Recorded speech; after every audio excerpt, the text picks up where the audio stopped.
What's going on, boys and girls, and welcome back to another episode of Eating Shit. Today, quick lesson. We've already covered this a few times on the podcast in its short existence.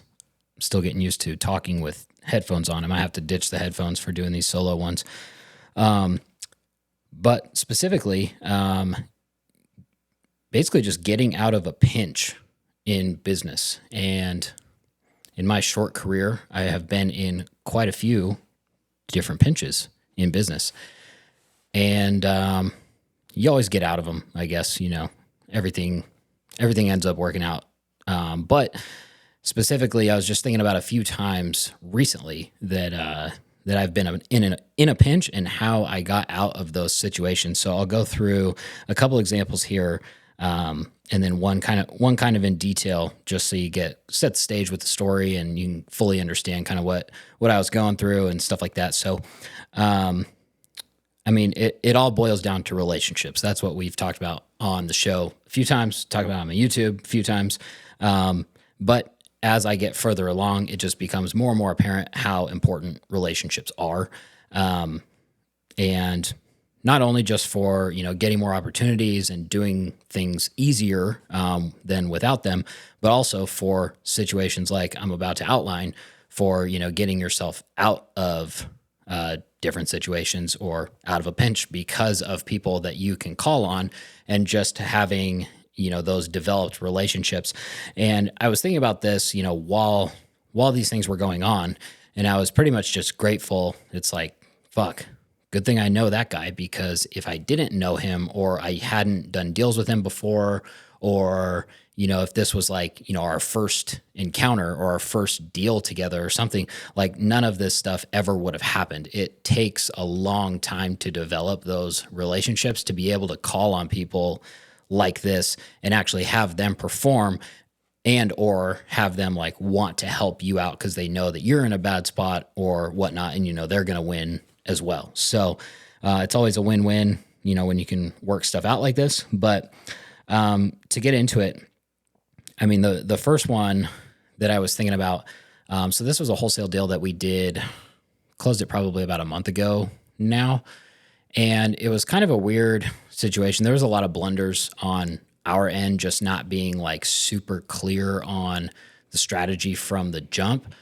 It was one of those things where it's like we closed it over the phone and we were looking at like the previous photos, and the sellers told us that it had been remodeled and all this other stuff. And their price expectations were pretty high, but it was like, they would take a discount, and we took it super, super tight when we put it in contract. And then when we went to walk the property, like, yes, it was remodeled, but it was just like really, really like DI wrong work, to the point where, it might look okay in photos, but in the shoes of a retail buyer, you got to walk that property and you're looking at it to buy for yourself. You can just tell like basically the work wasn't done right, and you end up going to have to redo a lot of it. Just kind of looks weird, or there's like the wrong materials, or you can tell it wasn't professionally done is what I'm trying to say. And it was tenant occupied, which always sucks for flipping. Like no one wants tenant occupied deals. If you're trying to wholesale a deal and it's tenant occupied, your buyer's list gets cut by 75% right off the bat, just because people don't want to deal with it if they don't absolutely have to, or if it's like a great deal or whatnot, because your hold time is longer. You have a lot more uncertainty, especially with what's going on in the market today. With longer hold time, your holding costs go up if you're borrowing money. And also you have more of a risk, because like that person, even though they're a tenant, even if they are paying, which a lot of times when we take stuff tenant occupied, they're not paying, or they're squatters or whatever. But even if they are on a lease, or they are paying, or they're month to month or whatever, you have the risk of them turning into a squatter. So a lot of times, people don't even want the deal. And originally, because we had to take this one so tight, we were planning on just basically buying it.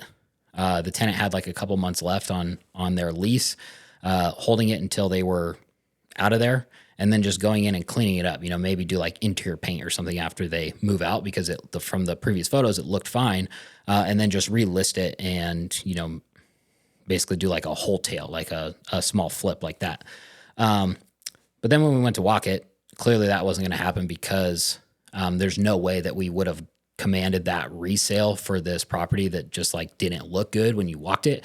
And also the floor plan was much weirder and stuff. You know, when you're closing over the phone, a lot of times you can't see that type of stuff. Even though we did have photos, it was just like when you walk it, you're like, God, this is a weird fucking house. Like the master bedroom is like upstairs, and it's almost feels like a loft type thing where it's hard to describe over audio, but you know, usually the walls in a room, you know, they go straight up and then you have a flat ceiling or whatever. Maybe you have a vaulted ceiling. This, like, the walls were vaulted because they kind of matched like the pitch of the roof almost. So it was like, it didn't feel like a big master, and that was like the master suite. You know, the other two bedrooms are downstairs, but they're just regular bedrooms without a bathroom in them. So stuff like that you miss over the phone. And when we close in person, you know, our acquisition manager, Kyle, he's out there and he can go and, you know, if he sees something weird like that, he'll call us and be like, hey, this is the master, like check the photos. Cause we upload photos in real time. So, you know, we don't know these things until we sign the purchase agreement, and we did it. They were local, but, you know, it was tenant occupied and they didn't want to, you know, disturb the tenant until they knew it was like a for sure thing and all that stuff. So did it over the phone and that's what happened. So we walk it, we figure this out. We're like, yeah, the resale is not going to be as high anyway because it's a fucking weird house, and the condition is not great. Like, it's still going to need basically a cosmetic remodel. It's not going to be like paint the interiors and sell it for what the flipped value is. So we end up like needing a huge price reduction on it to the point where we're like, yeah, they're never going to take this. But, you know, it's always worth the ask, and we don't ever want to do that. You know, we never contract something in anticipation of needing a price reduction. We try to get it right on the first time, but, you know, with a situation like that, that's what happens sometimes. So we rerun the numbers. We look at what it would resell for. We look at probably what we're going to have to do to rehab, the longer hold time, all this stuff. So we come up with the new price, and they end up accepting, which we thought we were just going to cancel. But instead of canceling, you know, it's like, all right, at least ask for it. So with that, we're still prepared to buy it. But we still like aren't that excited about it just because of what it is and, you know, all the other stuff that comes with the tenant occupied properties. So with only a couple weeks left before we have to close it, we're like, okay, well, let's see if we can wholesale it and, you know, just make a smaller fee that way. And then we don't have to deal with like taking it down and flipping it and all that other stuff. So we did that. You know, we got access again. You have to coordinate with the tenant. You have to coordinate with the property manager. It's just like a pain. Took some buyers through there, and pretty much like, I don't blame this buyer for doing this. It was just like bad communication. I should have never put us in this situation anyway. But basically, I had one of our VIPs come walk it, done a lot of deals with them, super cool guy. And he was like, yeah, we'll take it. And, you know, I have this friend. I should have asked more about this partnership, but basically this guy was moving here or something, and I didn't even know he was moving here. I thought he was just like from out of town and he was going to fund the deal for this guy, blah, blah, blah. And he's like, he's coming into town next week and he wants to walk it. I'm like, okay. Mind you, when I say next week, you know, this was, I think we did the walkthrough like Thursday the week before, and then we were supposed to close that Friday. So not 1 day later, but 8 days later. And so already we're like kind of cutting the timelines thin just because we were unclear on what we were going to do with this thing from the jump. And then now I'm putting us in a situation because, you know, he says he's good, but he wants to walk it, and the guy's not going to be there until Wednesday the next week. And we're supposed to close Friday. So I'm trying to get ahead of like, you know, how can this screw us over? Like, are they going to cancel? Is he going to try to cancel? I'm like, but you're good to go. Like, you've seen it. You've seen like the home inspection. You've seen all the photos, the videos, and you actually walked it. So like, do you anticipate anything changing after he sees it? No, we're good to go. I'm like, okay, cool. So I trusted him because he's a VIP. And that exact thing happened. You know, we go to do the final walkthrough Wednesday night, and the dude, not the VIP, but his buddy, like starts trying to negotiate with me in the backyard. And I just looked at him. I'm like, what are you talking about? And there was just like bad communication all around. I should have asked more about what this partnership was going to be. Like, turns out he was actually the buyer, not just like a partner in this deal. And then, he didn't know that this was like a done deal, good to go, whatever. And he's from like a wholesale heavy market, which Reno is not. So, he opens up immediately with like, well, there's a lot of deals coming up. And I'm like, dude, you literally moved here today. Like, you're standing in front of the guy who supplies like 90% of the wholesale deals in this market.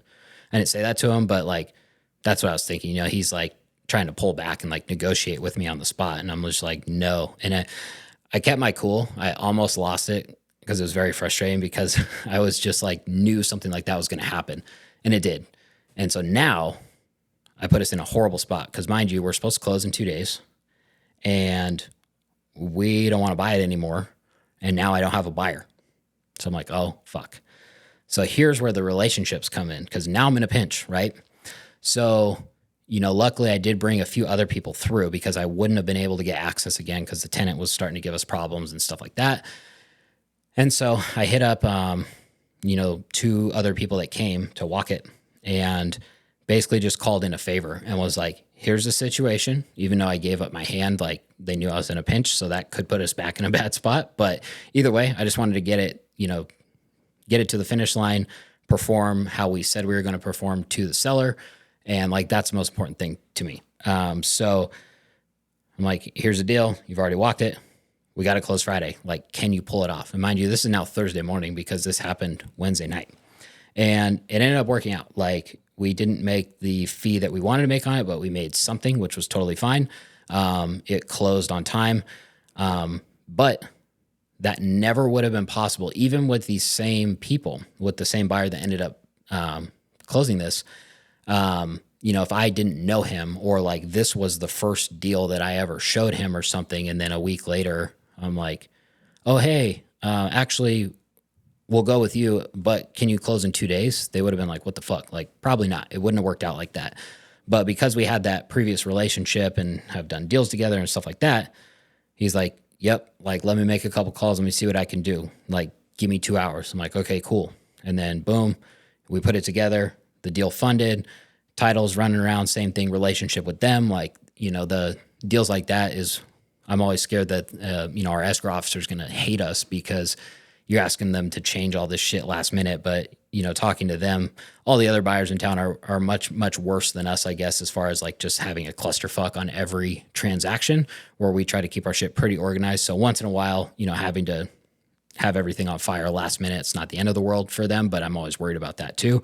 But same thing, having a good relationship with them, we know it can get done, and they're just like, yep, no problem, even though they're probably like, God damn it, motherfuckers, but they do it anyway. So it ended up working out, but it never would have happened without, that relationship. And then similarly, actually the same buyer that I'm talking about, we just closed one today, another wholesale deal. And this was one that we were working on forever, and it was a lead from an agent. So again, similarly to performing the way that we promised the seller, we also want to do that with agents. The agent kind of put us in a bad spot on this. We were already like supposed to be in contract, and it was an out of country seller, and just like all this crazy stuff. It ends up falling out. The seller doesn't come back, even though they don't need to come back. We're just like, hey, there's a thing called the internet. We can do like an e-notary is what they call it for foreign sellers. But they insisted that they have to come back and all this other crap. It's just like a cluster always. But, Kyle had been following up on this deal forever, a few months now. And out of nowhere, we get the call a week ago today that was like, hey, they're going to be back, like this weekend, and they want to close before Thanksgiving. Thanksgiving's tomorrow because then they're leaving. We're like, okay. So it's like, dude, we've been freaking trying to get this thing for months. And now all of a sudden, hey, they're going to be here and you got to close in a week. It's like, awesome. Okay, perfect. So again, it's just like puts us in a spot like, okay, can we pull this off? Yes, with the right people, the right relationships.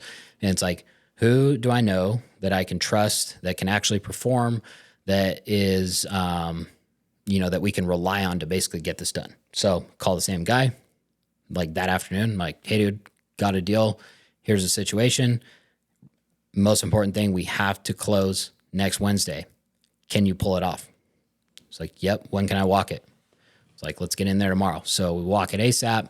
Everything's good. And so this was actually like one of the reasons why I called on him, because he did this other one in 2 days. I was like, shit, we got 7 on this one. Like, we're good. We just got to get him through there and walk it. So, we did that. We had him actually walk it before we even went into contract, just so we know that we're like totally good to go. We can give the agent and the seller total confidence on closing this thing.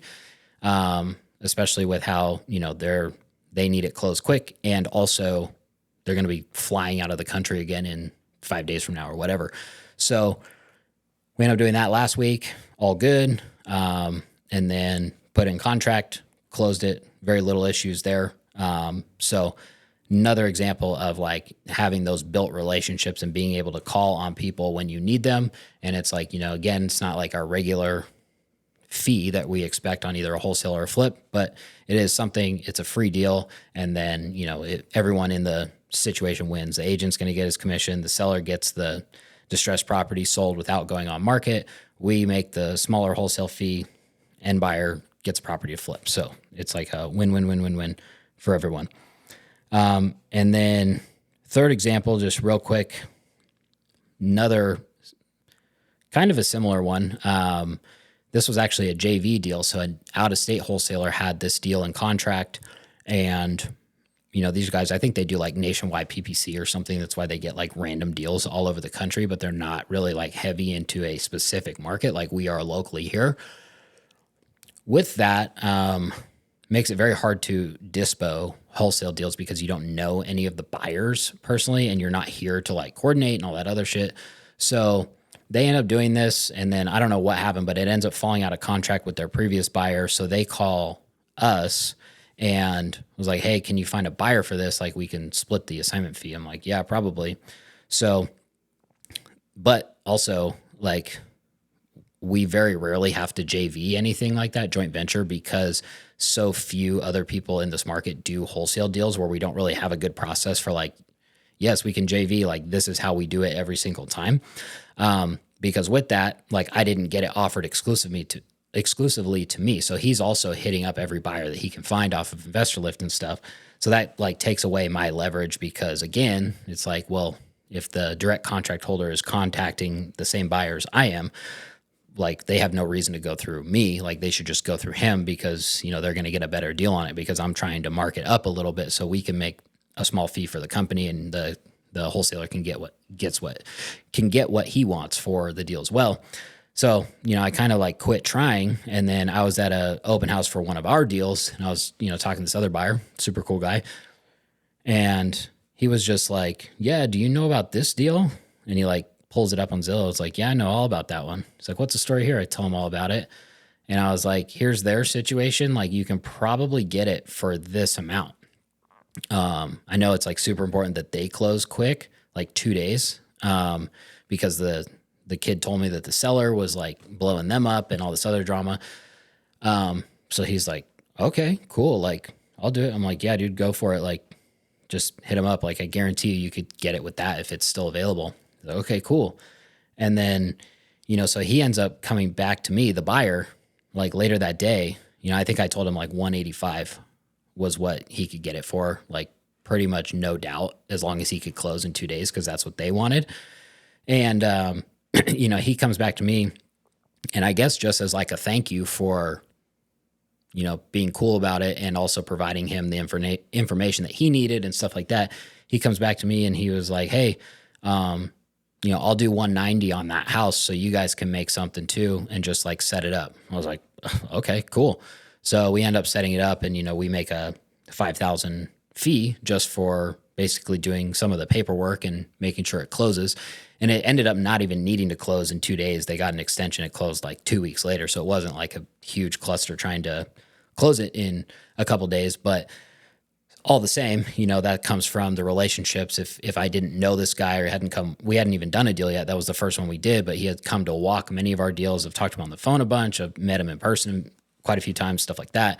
That never would have happened, because he wouldn't have felt like, oh, well, I should give them something. He basically chose to pay $5,000 more for this deal just so we could make something as like a thank you versus, you know, if we didn't have that relationship, there's probably no chance that he would have done that. He would have definitely taken the $5,000 discount and just gone direct to the contract holder and gone that route. So another example of, you know, that wasn't really a pinch. It was a pinch for the other person, I guess. But just another example of why relationships are so important, especially in our business, but that's life. That's all business, everything. So, that about wraps it up. No issues or wins this week because I just did this shit like 3 days ago. And now I'm trying to get back on my Wednesday schedule for recording these. So same issues and same wins as last week for the most part. So thanks for watching, and we will see you on the next episode.